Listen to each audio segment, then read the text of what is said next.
I wish I could make reaction videos, but I was born in 1956. I've heard all these songs. What could I possibly react to? I was worth it, found my purpose, rarely abyss to the surface, the reward of constantly working. Hey whippersnappers, Brian here at A Boomer Reacts.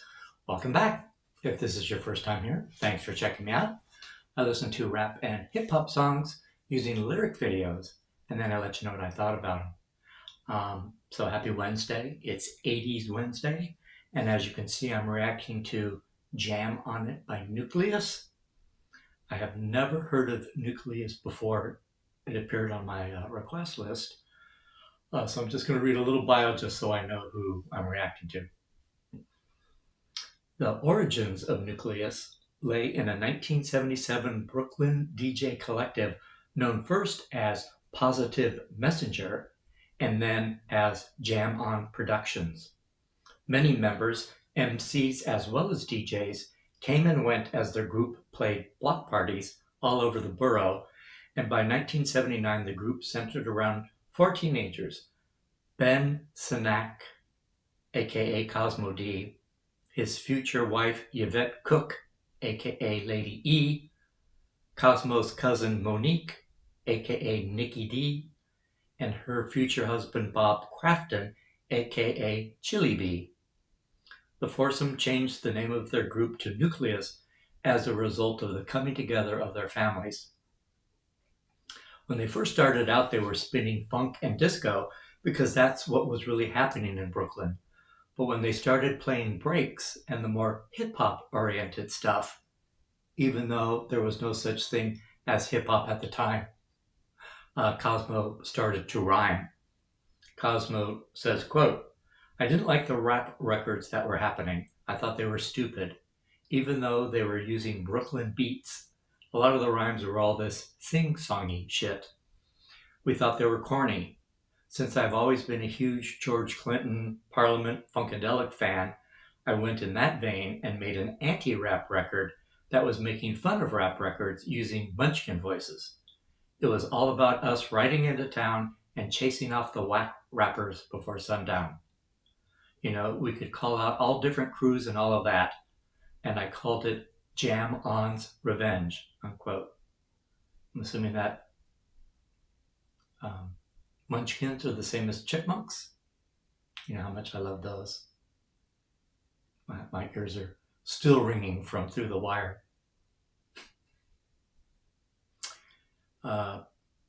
By this time, Cosmo had begun to accumulate a collection of electronic recording equipment, and the quartet recorded a demo tape of material. With several minutes left at the end of the tape, Newcleus added Jam On's Revenge, which immediately impressed producer Joe Webb, and it became the group's first single, released in 1983 on Mayhew Records. Due to a typo, the title was now Jam On Revenge. A huge street success, the track became known unofficially as the Wiki Wiki song because of the refrain.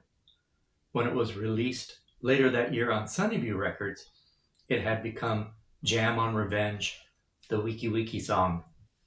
Cosmo got the idea to use Wiki Wiki from an event that actually happened in the 70s when a DJ who they had just blown out in a battle said to them, "Yeah, you guys are good, but you can't do this." Wiki Wiki, meaning they couldn't scratch on the turntables. That's hilarious. Wiki Wiki. I'm using it. After Joe Webb had gotten them signed to Sunnyview Records, the next single after Jam on Revenge was supposed to be a song called Computer Age. Cosmo says, quote, Joe came to us and says, "We're not doing Computer Age next. The label wants a rap record." So me and Bob are like, "We're not rappers. How are we going to do a rap record?" Jam on Revenge was an anti-rap record. So I sat down and came up with a dope-ass beat in about 45 minutes. And then I took all of my old rhymes from the 70s and put them together. Then I said to Chili B, "Okay, I got a spot for you, for your rhymes. Come up with some rhymes." But he couldn't come up with any rhymes. So I wrote new rhymes for him, and we started the song right off where Jam on Revenge left. And we called it Jam on It. took it in, recorded it in the studio, said to Joe Webb, "What do you think?" He said, "I don't like it." I told him he was out of his fucking mind. And that's how Jam On It came to be, end quote. Once Jam On It got radio play, it blew up. Newcleus established themselves as the first hip-hop band playing all of the instruments live themselves. They toured nationally with Cameo, Word Up, and then they were part of the first national hip-hop tour in history, the Fresh Festival, with Run DMC, Curtis Blow, Houdini, and the Fat Boys. They added another all-time classic electro song with Computer Age, Push the Button, and also a breakbeat classic with Automan. Newcleus had solidified their place in hip-hop and electro history as true innovators and pioneers in the genres. In fact, the beat from their song Automan was adapted by Eurodance group Snap for their 1992 release Rhythm is a Dancer, which became an international hit. Well, I like the power. Rhythm is a Dancer, not so much. Jam On It was produced by Joe Webb and Frank Fair and was the 9th rap song ever to appear on Billboard's Hot 100, peaking at number 56.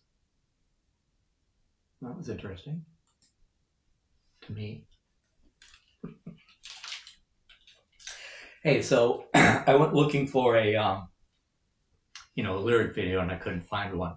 But I also discovered that there's more than one version. Seems that there's the album version and then the single edit, on 45, and then a remix. And there's one called Definitive Version, and that's the one I'm going to do because it's definitive. Actually, I found a set of lyrics that actually said, "This is Jam On It, the definitive version," and then I downloaded Definitive Version, the song. So hopefully they match. Okay, here we go.